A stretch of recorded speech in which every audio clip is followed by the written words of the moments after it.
Okay. All right. So we're gonna go. We're doing this. We're live. All right. I would like to make an announcement that I have not backed up my computer in almost a year. Wow, Discuss. Sam. Is this a cry for help? No, so this is no joke. My Synology was giving me trouble with my Time Machine backups like last year sometime.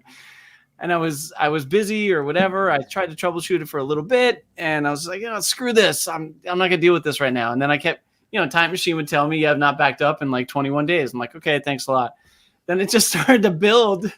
Like Time Machine says you have not backed up in 60 days. I'm like, yeah, okay, whatever. And so now it's up to like 277 days. Wow. And I was just, but let me just say this. Like I was thinking about it. I was like, what do I have to back up that I don't really like? I have all my personal stuff on iCloud, my iCloud keychain, everything's there. I have my OneDrive for work data and everything's synced there. So I started to think, what do I care? Like, what does it matter? Like, I don't think it matters. So then I was like, screw it. I'm just not going to back up anymore. But now I keep seeing the alerts and I'm just not turning them off. No, you sound like one of my clients. Yeah. Do I really need a backup? What would I really need a backup? Yeah. What would I lose? Oh my gosh. Yeah. Sam, well, listen, this is on my list to you're talk in trouble. You're in trouble. All right. So, I was gonna say let's take a poll, but I think I can guess that Jerry's backed up as of probably the middle of the previous recording. So like backing up right now. Ago. Yeah, exactly. I'm backed up. Do you guys want to guess? Either of you have a guess as to when I'm backed up by? We're talking Time Machine only, right? Yeah. We could talk Time Machine. Time Machine, December 6th for me. So it's been a while. And Sam, I had the same thought process as you. And as you're talking, I'm thinking you're channeling our clients because, we've had this conversation with clients like regularly. And, one of the, so this got added to my list here basically to talk about. So like, and the topic is rethinking Time Machine. So, cause to your point, it's like, what do we need to back up by Time Machine? I mean, okay. So do you have another backup? That's the other question. Do you have Backblaze? Let's go with what we're talking about right here. You're spoiling my story. Oh boy. Okay. Yeah. No, I have another form backup. Okay. Because I mean, so some clients will come to us and say some of the things you said, like, what do I care? Everything's in the cloud, and it's classic. And it's like, well, what do you mean the cloud? And they're like, yeah, it's in the cloud. It's like Jerry says, they always have to look up. Or Sam, I forget, you said that, Sam, right? Yeah. One of you guys Sam was pointing out 10 years ago. Yeah. They point up and they're like, it's in the cloud. And I'm like, all right, well, you need to get more specific. Which cloud, cloud, and you explain what the cloud means and all that stuff. And most of my clients have gotten a little bit more confident about this. And they're like, well, I use Dropbox for this and I use iCloud for this and blah, blah, blah. Okay, cool. So they have some general sense that it is in a cloud service. Then we talk about syncing is not backup. Fine. They still don't really care because it's close enough. It's like, it's there. Okay, fine. My thing is talking about Time Machine versus Backblaze, because like when Backblaze came onto the scene, really quickly supplanting either Carbonite or Crash Plan was the one that I think all of us were using at one point. Right.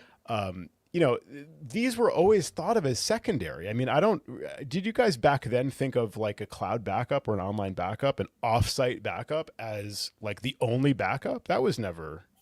No, not as the only backup. No way. Right. I mean, so in my head, it's like, an offsite backup, cloud backup is secondary, like Time Machine or Carbon Copy Cloner, like some kind of local hard drive backup is the backup. That's the primary backup.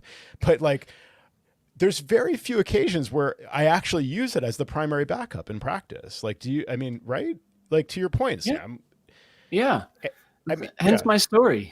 Exactly. So, okay. So I've been rethinking this, and then like, what about the 3-2-1 backup strategy? That's been like, let me interject. There's very few. Yeah. Let me interject. There's very few times you need life insurance, Joe, but it's sure nice when you have it, Yeah. But I'm still logic for an answer to my question. What would I lose? Right. What would you lose? And is it is it really such a big deal? That's the other thing is like I'm coming around to. It is a big deal. I know. Answer the question, Claire. It's a major PIA. If for whatever reason, fire, theft, or flood, your device gets damaged, to go to the Apple store and start over. It's so much easier to recover from a time machine backup if you had to. In my case, besides a time machine, and this is not a hooray for me thing, I have a T7 drive that I plug in once in a while, and Carbon Copy Cloner, does its thing, updates. And so I know that if it gets stolen or I spill a glass of wine on it, I'm not screwed. But what would I lose? What would I lose? I'm serious. Okay. Like, what would All I right. be missing? I'm gonna answer for Jerry because of something he just brought up. When you say it's a pain to go to the Apple store and buy a new computer and come back and like sign in and hope for the best. That's right.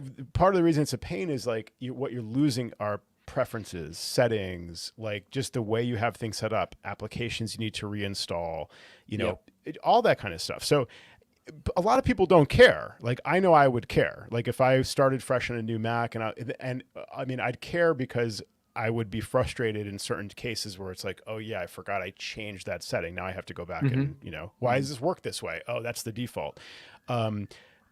I think I would also find it interesting because it would be like, oh, this is the default, this is the way a Mac is out of the box. And maybe some things are better than the way I had them set for 10, 20 years. But either way, it's like a learning curve. And I tell clients that it's more work for us to help you recover from that situation if you don't have a backup.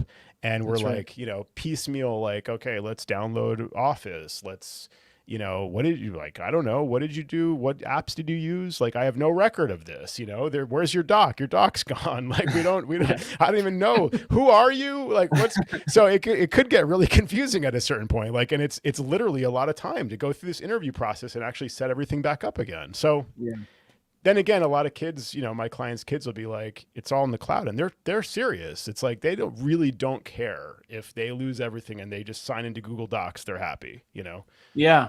Well, I'll tell you what started this other piece of the conversation besides the time machine, kind of bombing out on me, is that I had to take another laptop when I traveled, not my own. I left a previous show and I synchronized the services that I needed to. And I realized I really wasn't missing much. I wasn't missing much of anything, like maybe a VPN config when I connect to some client stuff that I might be missing. But I was able to fully operate with my apps that I wanted and my iCloud Drive data and my OneDrive data. And I was not like, oh man, I really missed something on my old laptop.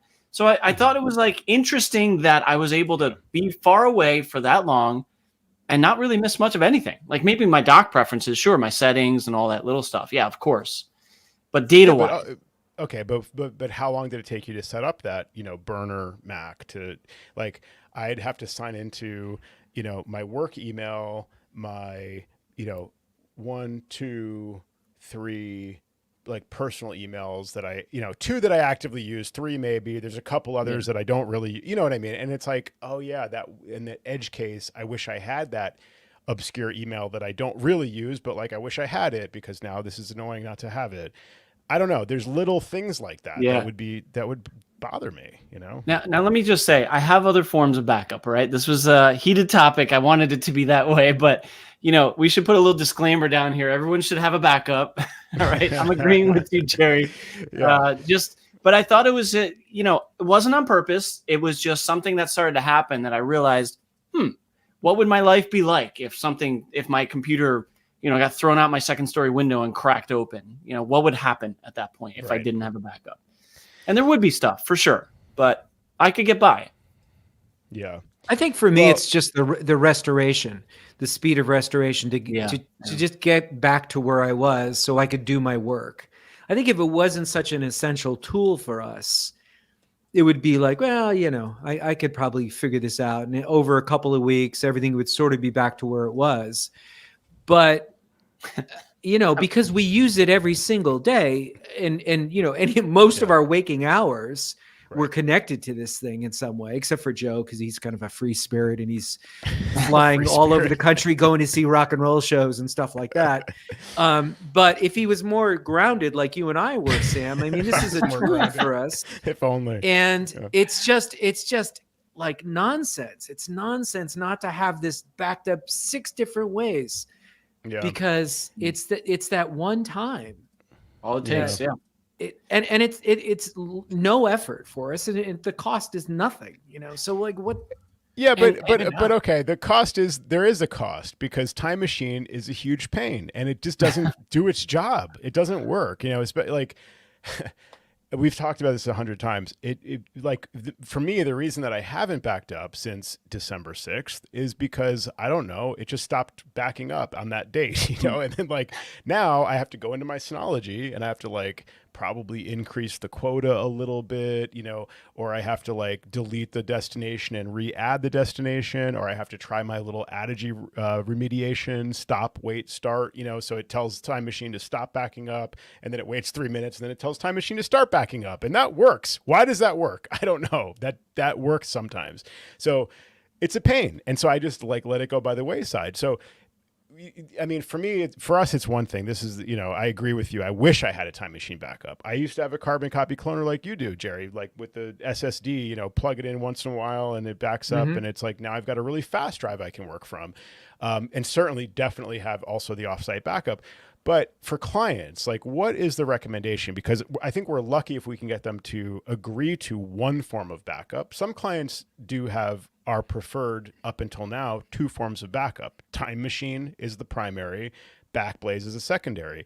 But like I said, at some point in my mind, it started to shift that. Why do I say Time Machine's the primary? It's the one that gives us more problems than anything else. Like I mean, it's nice that it's local. It's nice that it's there. It's nice that, you know, it's offline. Like it's something that, you know, you can come home from the Apple store with a brand new computer. You can basically talk them through restoring from backup, or Apple can, which is also an advantage. But other than those reasons, like these days, we very rarely do a migration from backup. Usually we're just doing direct from machine to machine. Most of the time they have the machine. If they didn't have the machine, obviously that would be a problem. You need a backup. And preferably Time Machine would be helpful. But we've done restores from Backblaze. It can be done. You can order a drive from Backblaze. You can set up a new Mac fresh, and you can bring the home folder into the user's folder, and you can create the user, claim the home folder, and it's good. It basically works. It's all there is to it. Install some apps, and you're golden. So we used to call it the 3-2-1 backup strategy. Right? Are you guys familiar with that? That's like a long, like 30, 40 year thing, right? So 3-2-1. 3 is what's 3? 3 form, 3 media. 3 different types of 3. No, 3 different types. No, 3 different types of media. I think it's 2 types of media, right? I'm pretty sure it's 2 types of media. So you can't edit this. Now we're live. No. All right. So I'm pretty sure Sam's looking it up. Go ahead. What is this on the test? Yeah. Was it on the test? Sam's going to tell us as if he knows, but he did just look it up. I'm pretty sure. I'm looking at it on the screen. So you should have 3 copies of your data. 3 copies. Thank you. On 2 different types of media. 2 different types of media. With 1 copy offsite. 1 copy offsite. Exactly. Okay. So got that straight from my noggin. Just nice. Today's modern world, is that still valid? This is the topic. Do you need, right? Do you need 3 copies? Okay. Like I'm not trying to rewrite history and say, well, we never really needed 3 copies. I think 3 copies are good, but maybe these days 1 copy is on the computer, right? Of course, that's still table stakes.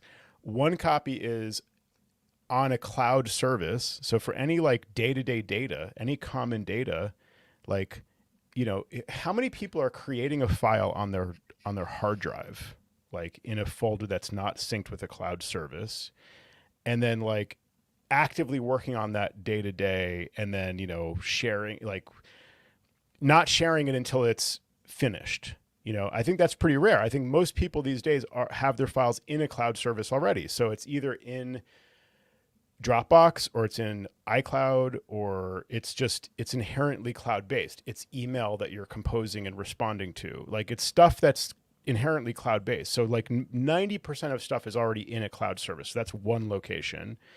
The computer's the other location. And then Backblaze is a backup. Backs up everything that's on the computer. So for me, the perfect world is your Mac has enough space for all your stuff, right? Your Mac can store all the entire contents of your Dropbox, your iCloud Drive syncs. There's no optimized Mac storage. There's no smart sync. It's all on your computer. And whatever you're actively working on, whatever you care about is in the cloud. Just like our clients have said for all these years, it's in the cloud. It's in iCloud, you know, Dropbox, OneDrive, Google Drive, whatever. and then it's backed up to Backblaze. What's wrong with that? I don't have a problem with that. That's my new 3-2-1, I think. That's my new 3-2-1 backup strategy.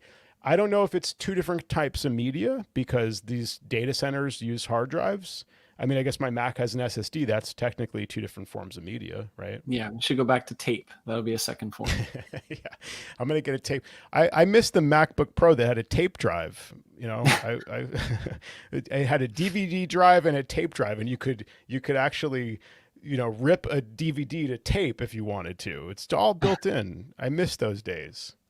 Do you really though? I mean, I have clients who've said basically that same thing. So yeah. I don't know. Yeah. So where are we headed with this, Sam? What do you say? Oh, I have so no end goal.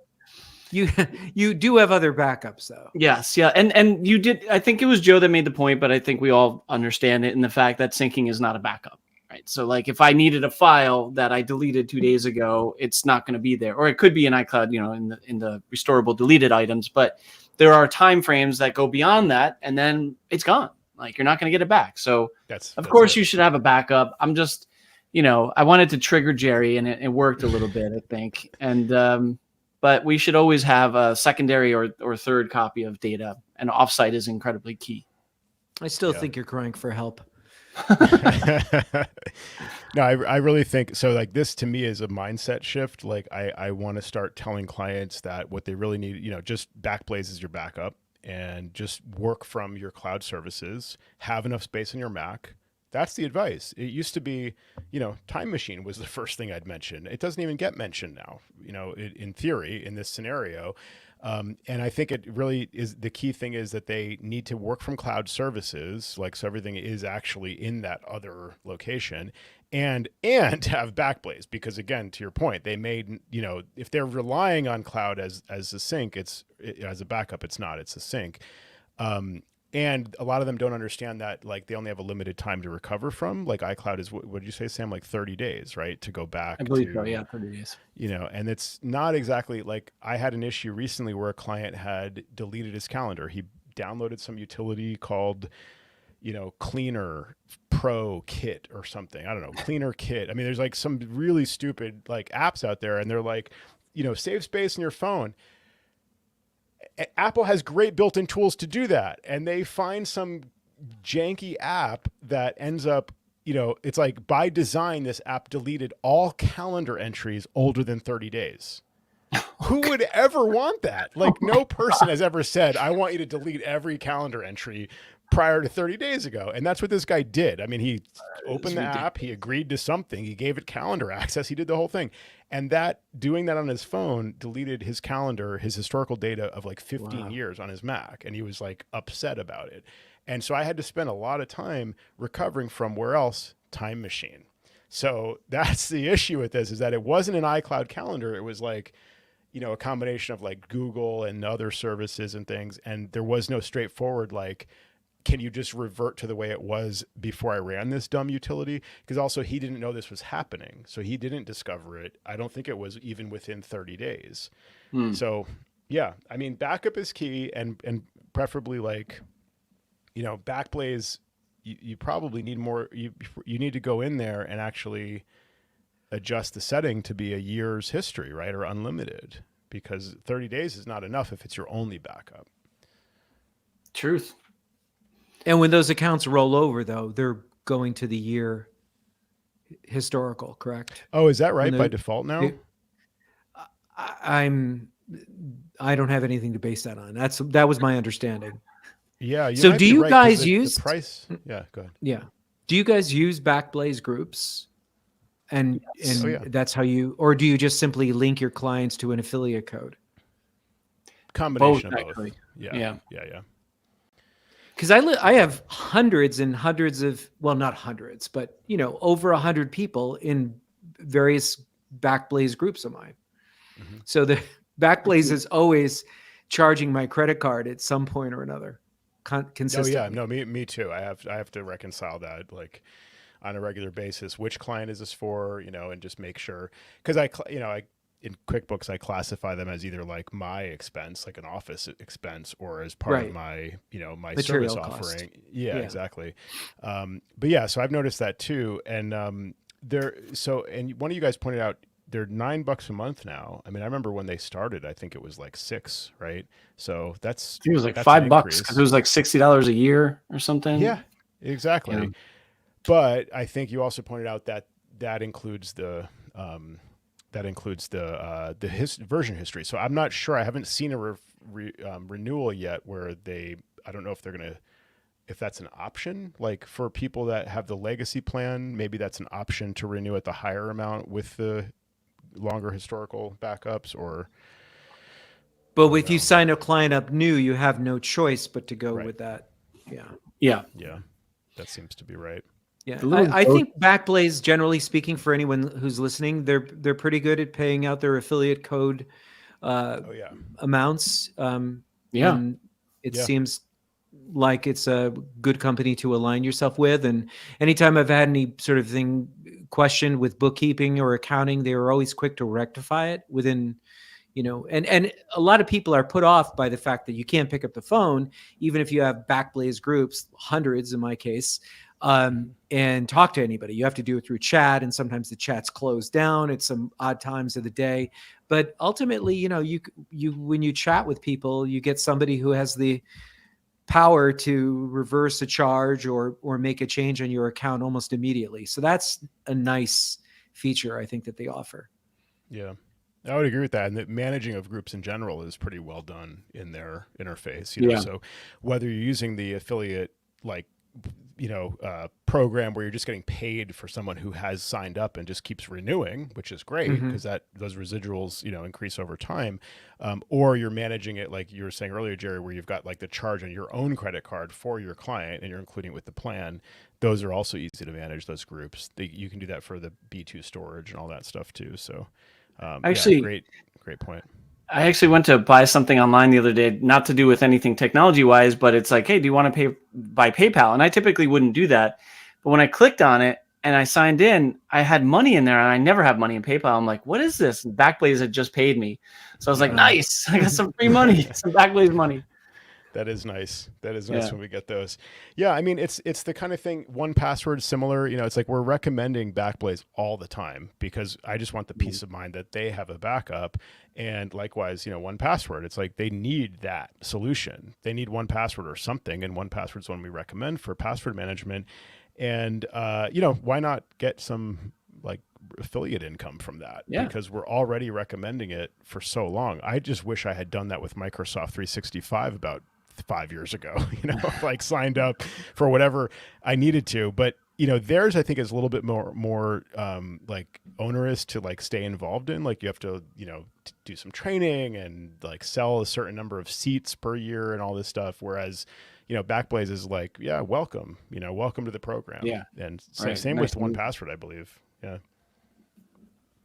Joe, the little ghosts in the corner of your screen are freaking me out. I don't know why. It's like they're happening. Like three shadowed bodies standing on your left.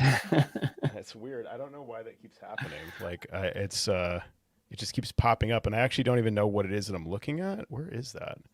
Nice haircut, by the way, Joe. Oh, thanks, Jerry. I'm trying to find this. I think it's just it's a shadow. Hold on one second. So I'm looking at both you and Sam, and you guys are like salt and pepper, and I'm just like salt. I'm old enough to just be salt. I'm getting more salt every day, but yeah. Well, Jerry, you had kind of like dirty blonde hair, so it doesn't really. It's you still got a little salt and paprika or something, I don't know. Sometimes I look at pictures of myself sometimes, and I look like a Q-tip. It's really disturbing. This is why people are turning into video. This is great. Yeah, that's right. If you're listening to the audio only, definitely look up the video. Yeah, all right. Well, I got to subscribe to our channel, right? And subscribe to our channel. Yeah. Oh, so smash I should that put like the little button. smash the like. All the things. Salt and pepper and Q-tip. Yep. So speaking of rethinking our, policies, right? Because I mean, these are things, especially, Sam, you and I have a team, right? We have to have a policy so that we can tell our team what the policy is, and then, hold the party line with stuff. Like when the client says, oh, well, what do you think about this? Tim and I basically have to answer the same way, for consistency. Yeah. Jerry, you don't have this issue. It's simpler as a one-person operation because you're just like, well, I don't, did I say that? I didn't think I said that, and you just change your policy. It's fine. But so for for our policy about older Macs, right? So speaking of salt and pepper, we got the Macs that are that are aging out, like the three of us are, and typically our policy is if Apple doesn't support it with security updates, we don't support it officially. We just can't guarantee that it is, it's a viable system. You can't use it for getting online and day-to-day work because it has known vulnerabilities. Like when, and I explain to them, and we've all been through this conversation, I'm sure, but Apple will, somebody finds a vulnerability, Apple will acknowledge a vulnerability. They'll fix it in the latest 3 macOS versions, and then they'll tell people what they did. Oh, we patched WebKit when, processing, poorly, crafted PNG images, like it was causing a crash and a memory leak, and then, blah, blah, blah. So hackers are like, oh, cool, more information. Okay, let me figure out how to hack that in the older macOS version that didn't get patched. So I explain this to clients, and this is really, in my experience, really just a theoretical concern because I can't say that like I have a lot of even anecdotal evidence of like, oh yeah, see this client was running this Mac OS version that was, one version old and their whole house got compromised, or whatever.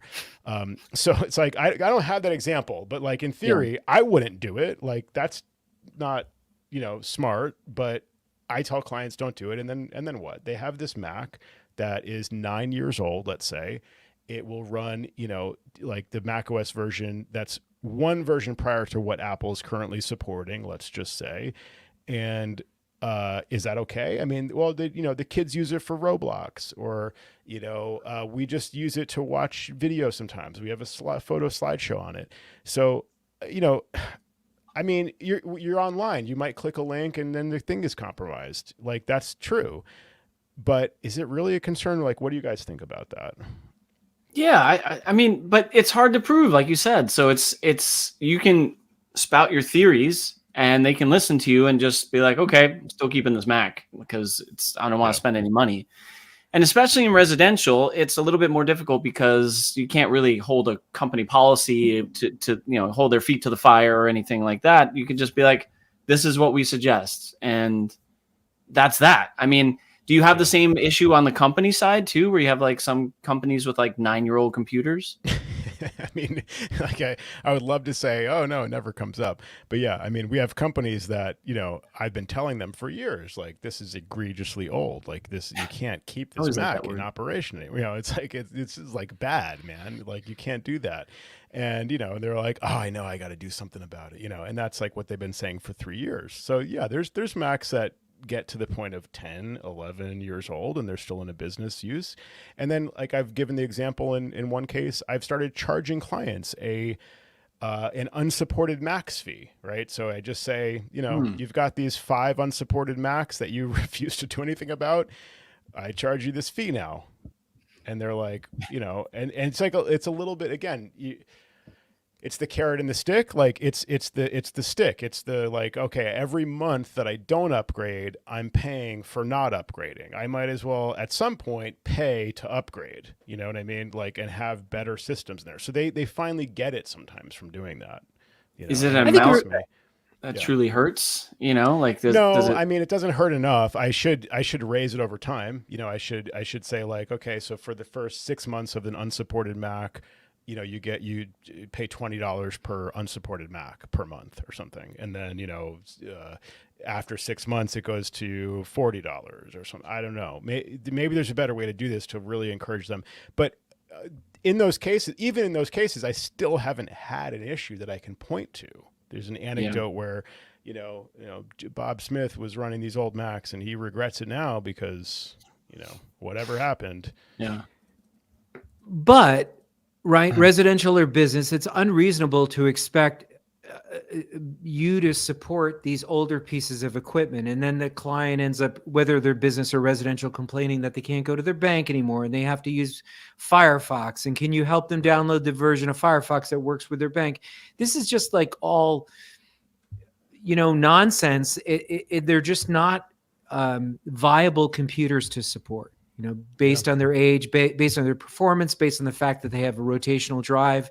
There's so many reasons why it makes sense to, like you said, come up with a policy. So, I mean, yeah, you can make these exceptions and concessions for these clients, and we all do that. I mean, there's going to be those clients, like you said, Joe, the residential client, and the kids use the computer, and it is what it is.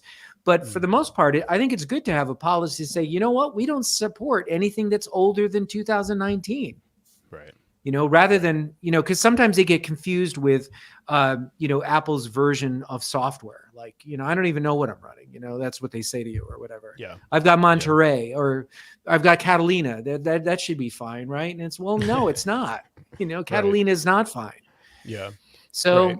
I mean, I think it's important to, like you said, have policies that you and Tim can echo to the clients. I mean, at a certain point, you could have said, we only support place names, not cat names.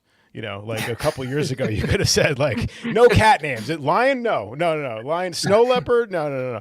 But if it's a place in California, then you're okay. That's okay. That's acceptable. Yeah. But now you got like El Capitan, which is like, pretty old at this point. Yosemite. What was the first one? I think Yosemite. No, Mavericks, 10-9 Mavericks. Yeah. They just went through this on Accidental Tech Podcast, and then also on, or was it on it might've been on Gruber's show. Either way, but they went through like, can you name all of the OSs by like, version and fun name, and yeah, it's tough. It's tough to do that. But how about you, Sam? What's your policy with your team? I have the exceptions as well, but I think it's weird. We would say like 3 to 5 years, but 3 is really aggressive. So we usually don't hold that line, because that's, unless they have a lease, then obviously it turns over. But 5 years, I mean, if you start looking at like the years that are supported on the current OSs, you're only looking at 6 years of 2017 Mac computers. So then we tell them the same thing. And also I try and go with the line of, it's going to take us longer, so you're going to spend more on us. Like, spend that money on a new piece of hardware instead of me. I always do this argument, and sometimes it actually works well. I'm like, don't spend the money on me. Spend the money on a piece of hardware. And they're like, yeah, okay. Yeah, I mean, I think that was the idea of the unsupported Mac, surcharge that I did. It was like the same idea. It's just putting it like, putting a finer point on it, because it's like, for me, like you say, whenever they call, it's going to take longer, and I'm sitting there watching a progress bar that I shouldn't have to watch, and so therefore, like, you're paying me 15 minutes longer every time this person calls. And they might be looking in their head and being like, well, that person, I'm just going to tell them not to call you, like or how often do they need help or whatever, so but like saying to them, okay, like, I'm charging you something now because we have a policy and it's been, your Macs are too old. So you're paying this amount. And then to your point, it's like, that's a really great way to put it. Like, don't pay me, pay Apple, like, buy a new computer, because by buying a new computer, your employee is also going to benefit. They're going to be happy with you. It's just goodwill, but also, like, legitimately, they're going to be more productive. They're not going to be dealing with bullshit, with stuff all the time. So that's a good policy. And you pointed out something interesting, Sam, because I used to say Macs have a really long useful life, because before the days of these like yearly updates, even if you go way back, or certainly before the days of like really, a 0-day malware prevalence, you could get 10 years out of a Mac, there was no kind of like decision about, well, it's not getting security updates, that going back like 15 years, that wasn't even really like a thing to get a security update. I mean, there were bug fixes and security updates, but not to the extent that there are today. And so it wasn't like a policy level thing to say, we don't support Macs older than whatever the Mac OS version that Apple's updating is. And but now that we have that policy, that's actually pretty limiting. Like, the Macs last, we say, like you said, 3 years. I mean, 3 years is AppleCare. So to me, that's like a very easy, like, it's going to last 3 years, pretty much guaranteed, especially if you have AppleCare. we say 3 to 5 years for like most business use cases, but 5 to 7 years is kind of like a good target to get your money's worth. But to your point earlier, 6-7 years, you might be out of support officially. That feels like too short for me of a like lifespan for such a big hardware investment. For residential, yeah, but maybe for business, not so much, because you lose that productivity value as these improvements, the massive improvements in the processors and everything like that. It's like, I don't know, it's not so bad.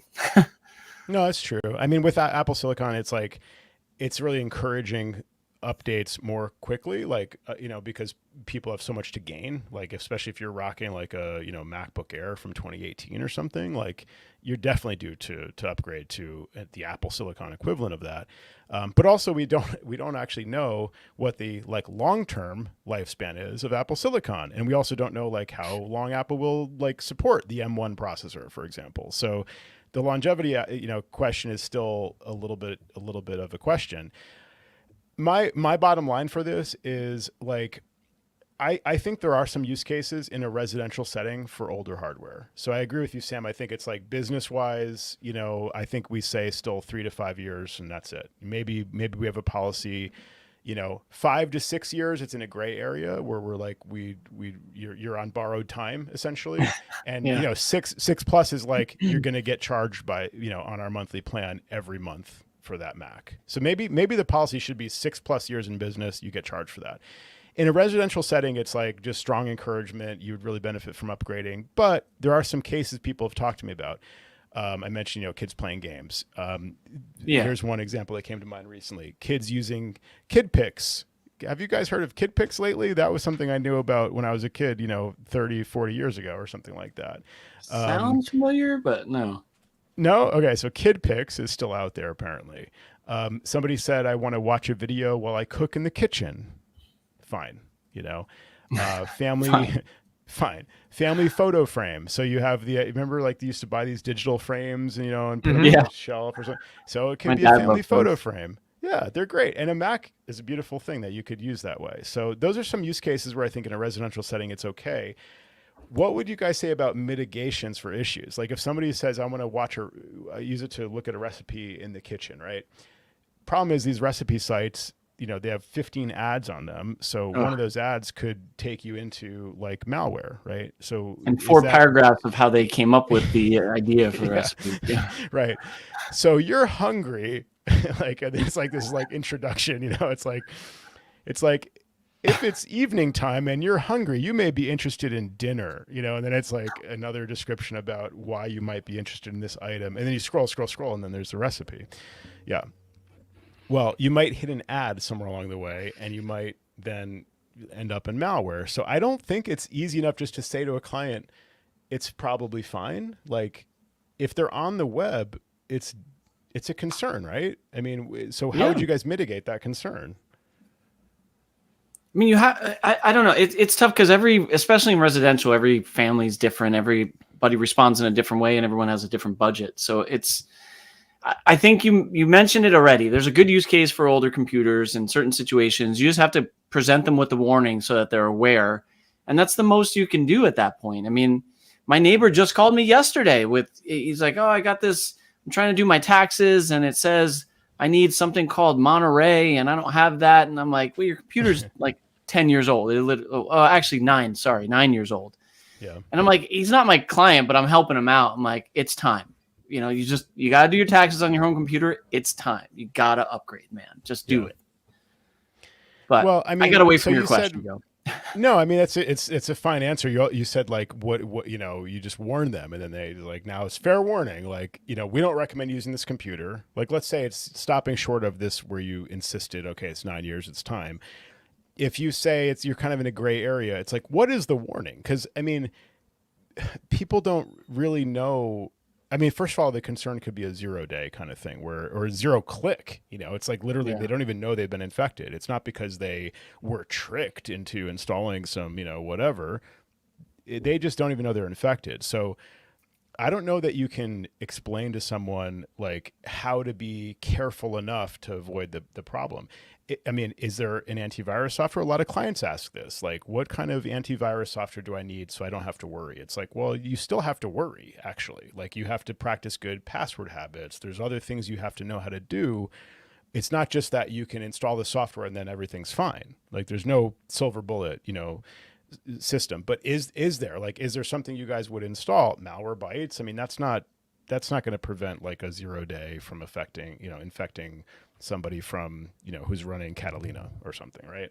Yeah, but let's talk about the reality of that. I think you began the conversation by saying that the likelihood you have no case, no individual contacts that you can cite that were compromised, that you could tell a person that this is why you need to do this, because I had this other client and they were infected. So you're saying people are infected or there's 0-day. I mean, these are things that are proven in the lab that can happen on a Mac. And I'm not saying Right. Macs are invulnerable, but what is the reality of running some older version of the Mac OS and them just getting some adware on there? Or, they're not going to have some guy infiltrate their computer with, let's say, a rootkit like you can on a PC. The only way they're going to kind of invite trouble, and this could happen on a brand new computer that's fully supported, is by them getting into some tech support thing with someone who's posing as Apple support, and then them inviting them on their computer and they have them go to the bank and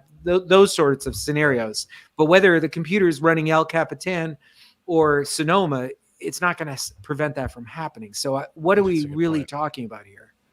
Yeah, it's a good point. I mean, see, ironically, because we don't support these older systems, they're going to find support online and it's going to be fake tech support. So actually, we're making it more likely, by saying, because they're going to come to us and be like, well, you guys told me you don't support this computer. So I called Epson, and it's like, well, that wasn't Epson and that wasn't HP. Or I downloaded MacKeeper. Keeper. Yeah. Yes.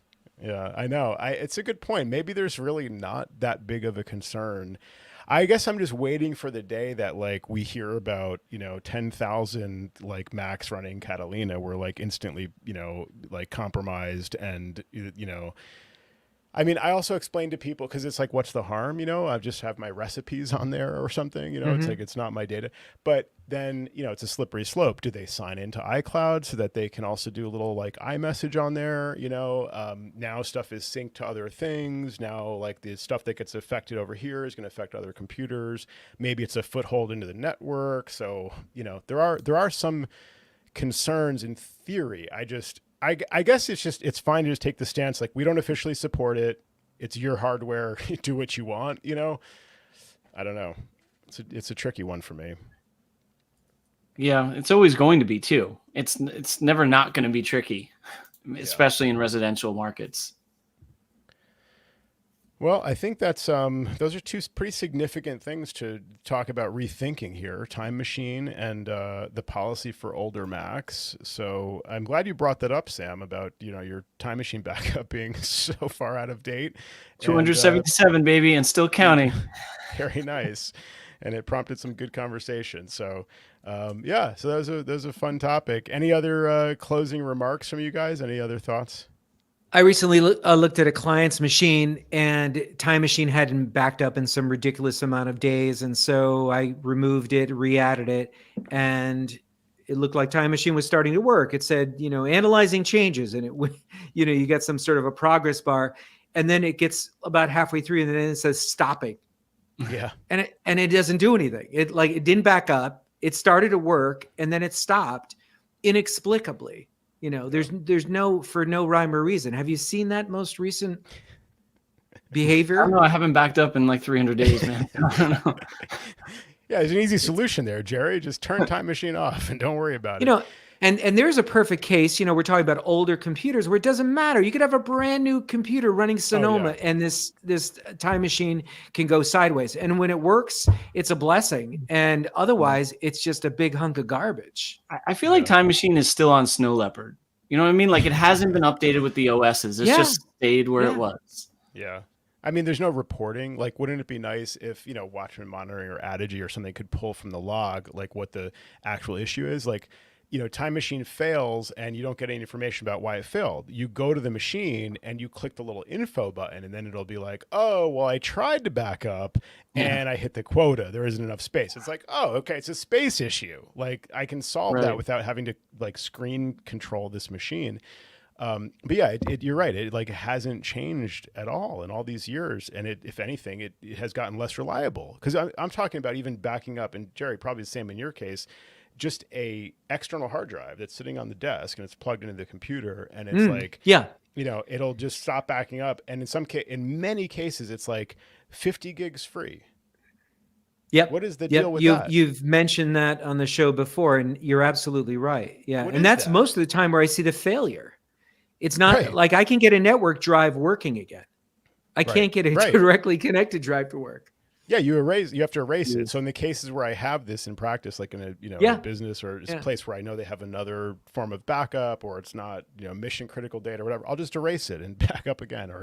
Or I'll be like, you need a new hard drive. I know you just bought that 2 years ago, but I know it has 50 gigs free supposedly, but I don't know what's going on. It doesn't give me any information. Like, just buy a new one. Like, that's not usually my answer. Just buy a new one, But like with Time Machine, it's like, I cannot be bothered, and you're not going to want to pay me for the time to troubleshoot this stupid thing. Just use Carbon Copy Cloner and be done with it.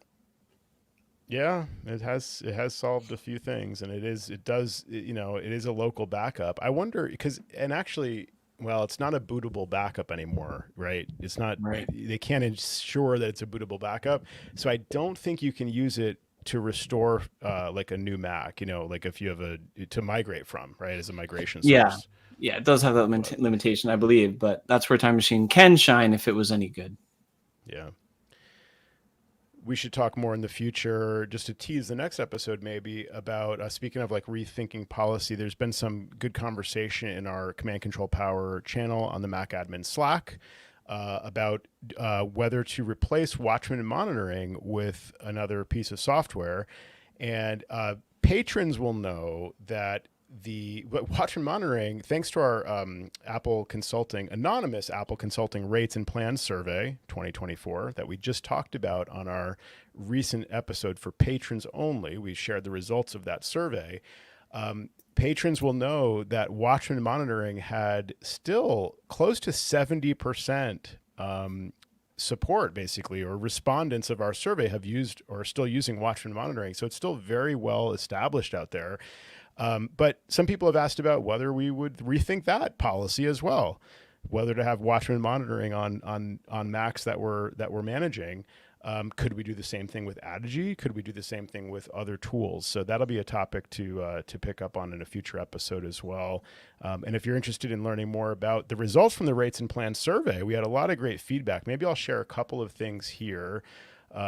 So we had one person say they've been an avid listener since the beginning and absolutely love the value you all bring to our community. It certainly sets us apart from the other IT providers out there.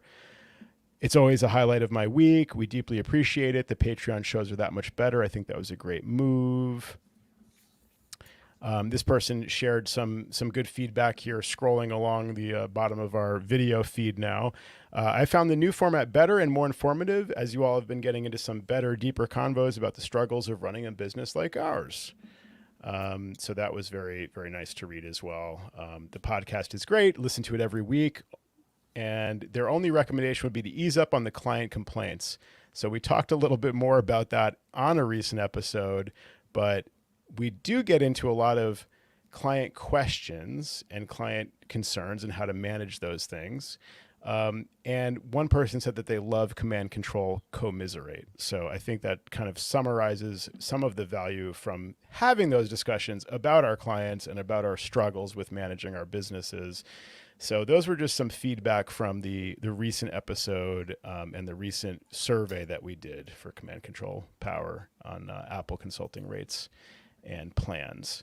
So if you are interested in that topic, you can find us at commandcontrolpower.com, and you can subscribe on Patreon. Just click support on our website. You can subscribe on Patreon, and you can hear us and see us talk about that recent episode, that recent discussion, and lots of other topics for patrons only on that on a private podcast feed. So you can subscribe right in your own podcast app of choice using your custom Patreon feed. So hopefully that's helpful for people out there. And also, I don't know, Dolly Drive. I'm just putting it out there one more time on the as a banner on the show. So that's four shows Dolly in a row that Drive. we've mentioned that. Yeah. Oh, man. So this was fun, guys. We're doing a video now. So for the non-patrons out there, this video is available on YouTube. So you can check us out at commandcontrolpower.com and click on whatever we call the link that's not there yet. Video, I guess it'll say, or YouTube. There'll be a link to this video and you can find it on our YouTube channel. Subscribe on YouTube as well so you can be alerted when we go live, and you can click the bell so you can subscribe to our channel and click the bell to be notified when we go live, and you won't miss those episodes. And then just check us out at commandcontrolpower.com. Lots of new stuff for 2024. Thanks everybody for listening and following. Any closing remarks, guys, before we close off? I'm good. Okay. I see you Stay in guys are school, hungry. kids. Stay in school. Nice. Awesome. Back up your computers. Do as I say, not as I do, right? Sam, back up your computers, everybody.